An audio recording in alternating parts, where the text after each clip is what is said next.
सुर में गाना सीखिए पाधानीसा ऐप के साथ AI powered personal music teacher from Saregama. मुझे अच्छा लगता है ये नए नए हमारे काम को देखना, उनका शुरू होना और देखना, क्योंकि ये सब एक एक कदम है हमारे उस यात्रा में, जिस बड़ी यात्रा पे हम बढ़े, यानी देश का रूप जरा बदलें, देश का काम बदलें, देश में कुछ विज्ञान और ये मशीन युग जो है आजकल उसको ले आए और इस सब का नतीजा ये हो कि देश एक खुशहाल देश हो जाए और गरीबी यहाँ से निकल जाए। क्योंकि आखिर में जो हमारा ध्येय है, लक्ष्य है, वो है जनता की उठाना, उनकी गरीबी दूर करना। कैसे हो? कोई जादू तो है नहीं या बैठ के हम मंत्र पढ़ पढ़ के करें। ऐसे मंत्र पढ़ना अच्छा होता है, मैं उसके खिलाफ, लेकिन ये समझना कि मंत्र पढ़ने से काम हो जाएगा, ये गलत है। और ये और भी गलत बात यह है कि समझे ज्योतिषियों से मिले जाके क्या होगा।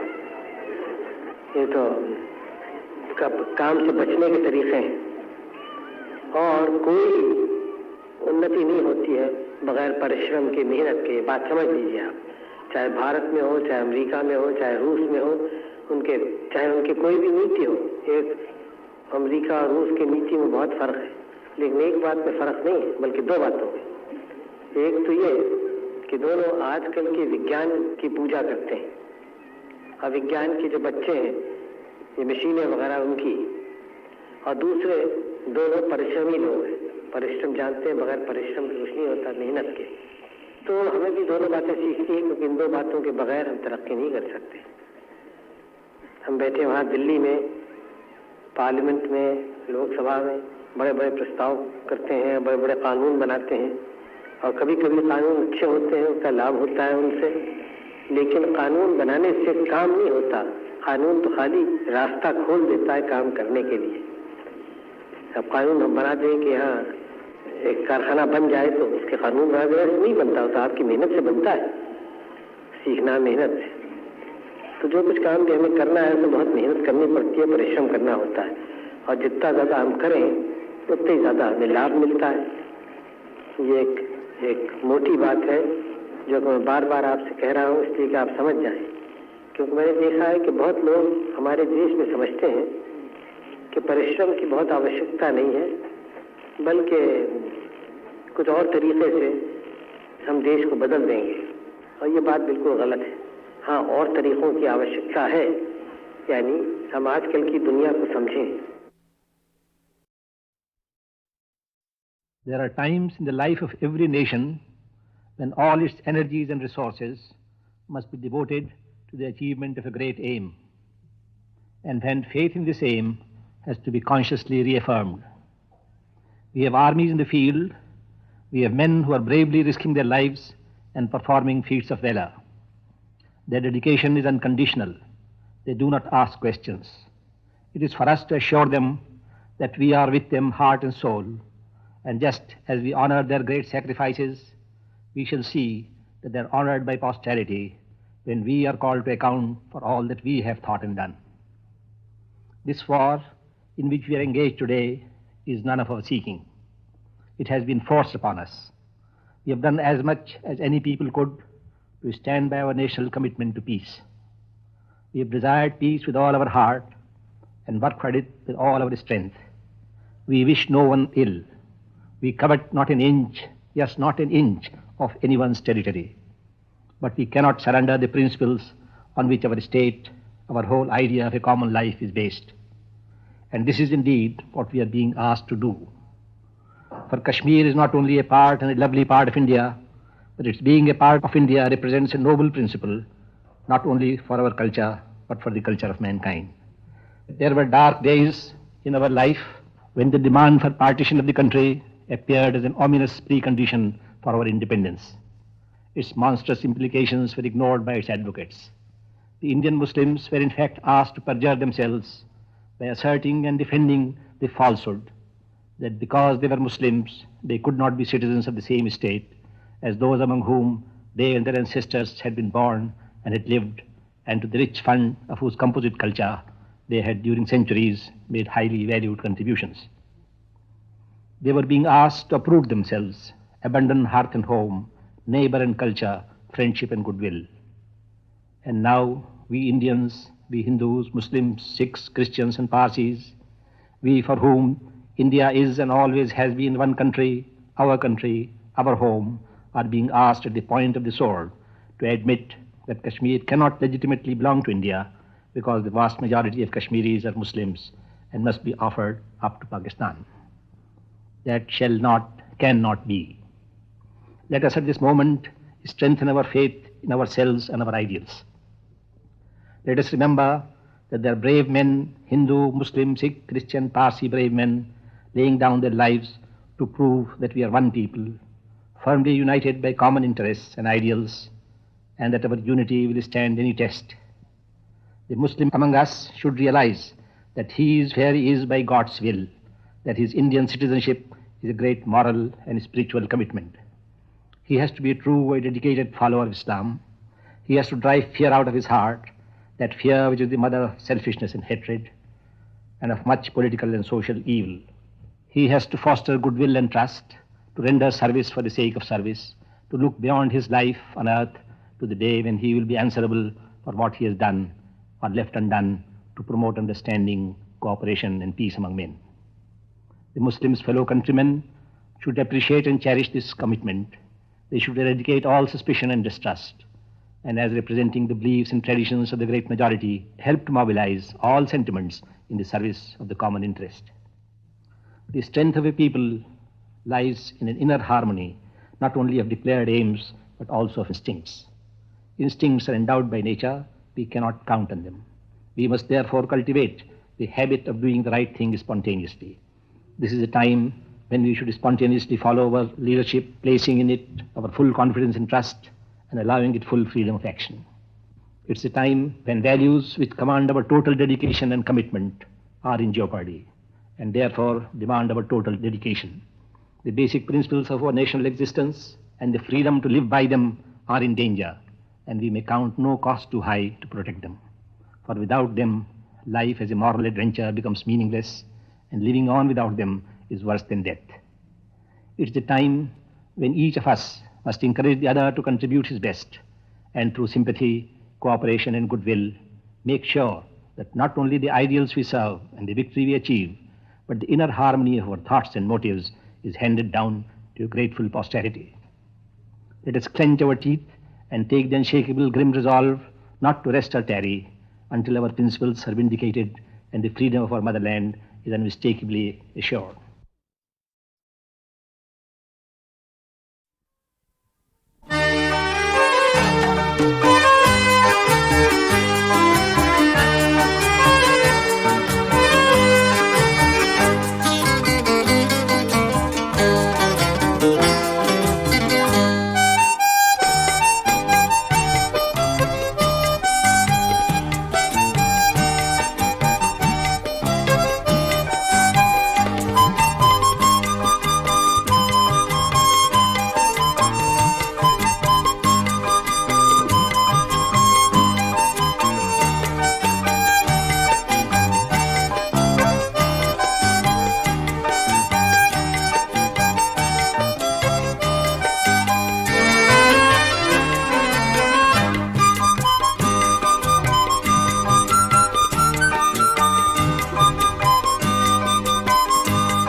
हमारी नीति क्या रही है, बिल्कुल साफ रही है, यानी कि हम सब मुल्कों से दोस्ती करें, सहयोग करें, लेकिन किसी फौजी अलायंस में न शरीक हों, किसी फौजी समझौता किसी मुल्क से और से न करें, मिलिट्री अलायंस। हम ये जो आजकल के दुनिया के ब्लॉक्स हैं, एक तरफ एक ज़बरदस्त गिरोह मुल्कों का, दूसरे तरफ दूसरा, उसमें शरीक न हो, दोस्ती हम हर एक से करें। दोस्ती का माने ये नहीं है कि हम किसी अपने उसूल को छोड़ दें, हम किसी बात में उनसे दबें या उनसे कोई मदद मिले तो ऐसी शर्त को हम मंजूर करें जिससे हमारी आज़ादी या हक फैसला करने का किसी बात में ज़रा भी कम होता है। यह हमारी नीति रही, जिसको नॉन अलाइनमेंट की नीति कहते हैं, नॉन कमिटमेंट की। तो ये रही इस 10 बरस से, और 10 बरस से भी कैसे रही, ये 10 बरस की नहीं है। अगर ज़रा आप पीछे जाइए, कम से कम 10 बरस के 20 बरस पहले कांग्रेस के आप रेजोल्यूशन वगैरह देखिए, वो सब इसी तरफ इशारा करते हैं।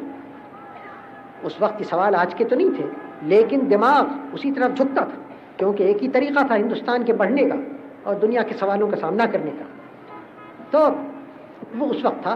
चुनाचे हम आसानी से, बगैर बहुत गौर भी किए, इस नतीजे पे पहुँचे कि हम इस ढंग से हमारी फॉरेन पॉलिसी चलेगी।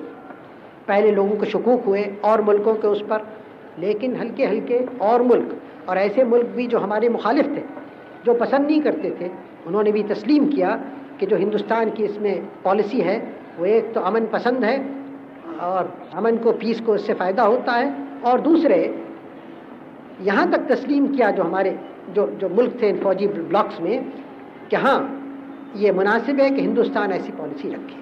खैर वो कैसे पसंद करें न करें, हिंदुस्तान की इज्जत बढ़ी, हिंदुस्तान का असर बढ़ा, हिंदुस्तान की ताकत बढ़ी इस पॉलिसी से, और दोस्ती हर जगह रही।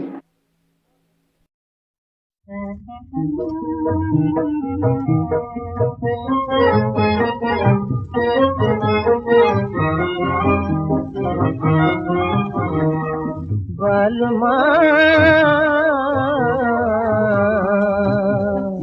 चोरी चोरी आना, कोई देखे ना, बालमा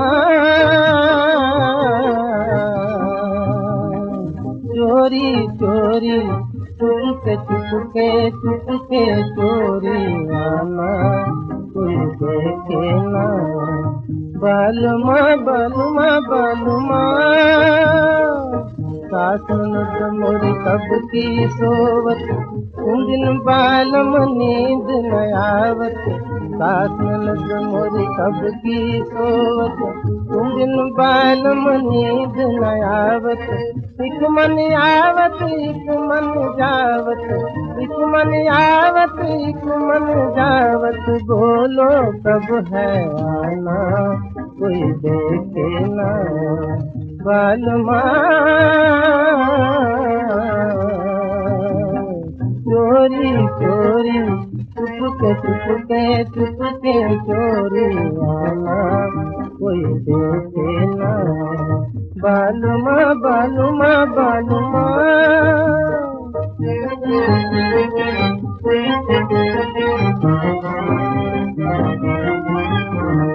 तोरी मोरी मोरी तोरी प्रीत पुरानी पुरानी, तोरी मोरी मोरी तोरी प्रीत पुरानी पुरानी, तुम बिन बालम भई दीवानी, तुम बिन बालम भई दीवानी, आओ सुनाओ प्रेम कहानी, आओ सुनाओ प्रेम कहानी, आना ना तरसाना, कोई देखे ना, बालमा चोरी चोरी, चुपके चुपके चुपके चोरी आना, कोई देखे ना, बालमा बालमा बालमा।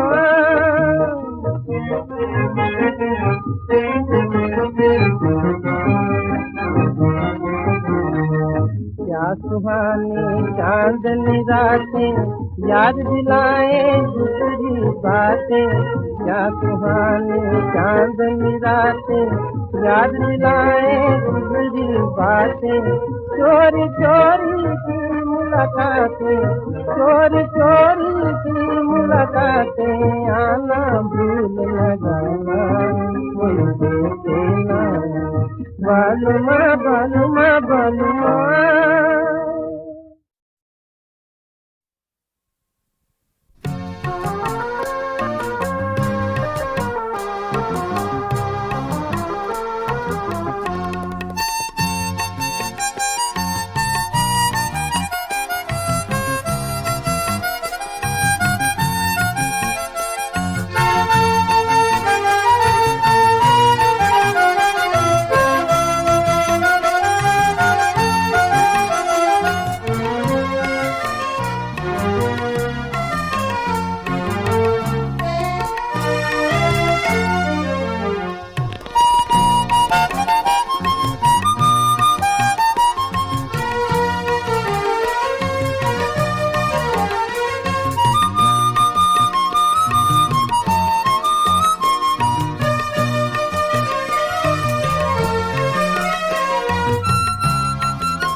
गांधी जी का क्या संदेशा था।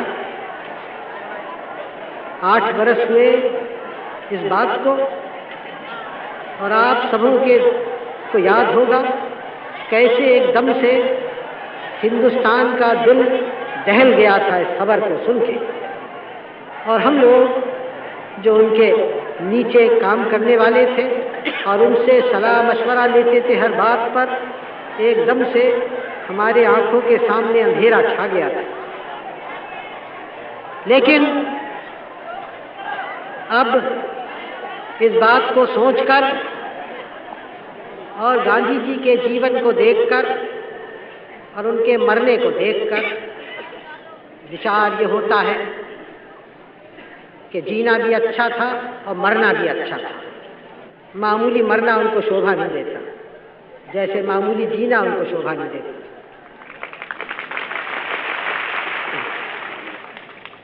और एक उनकी जिंदगी और उनका मरना एक हिंदुस्तान के अमर कहानियों में हो गया है।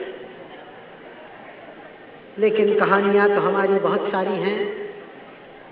सवाल ये उठता है कि जो रोशनी उन्होंने डाली कहाँ तक हमारी आंखों के सामने है, जो रास्ता उन्होंने दिखाया कहाँ तक उस पर हम चलने की कोशिश करते हैं। इसलिए ऐसे दिन जैसे 30 जनवरी था अभी, जो कि आप जानते हैं अब एक हमारे शहीदों का दिन हिंदुस्तान भर के लिए हो गया है, या आज का दिन 13 फरवरी। इस दिन कुछ देर ज़रा हमें अपने दिल से पूछना है, हम कहाँ हैं, हम किधर देखते हैं। हम महात्मा गांधी की जय कितनी हमने पुकारी, उनकी जय तो हुई, लेकिन कहाँ तक उनके रास्ते पर चले हम और चल रहे हैं। ज़रा अपने दिमाग को, दिल को ताज़ा करना और इस सवाल का जवाब ढूंढना, क्योंकि बहुत आसान होता है, हम भूल जाते हैं। लोग भूल जाते हैं बड़ी से बड़ी बातों पर, लोग बहक जाते हैं आसानी से, और हमने इतने बड़े काम उठाए हैं कि उसमें न भूलने की गुंजाइश है न बहकने की।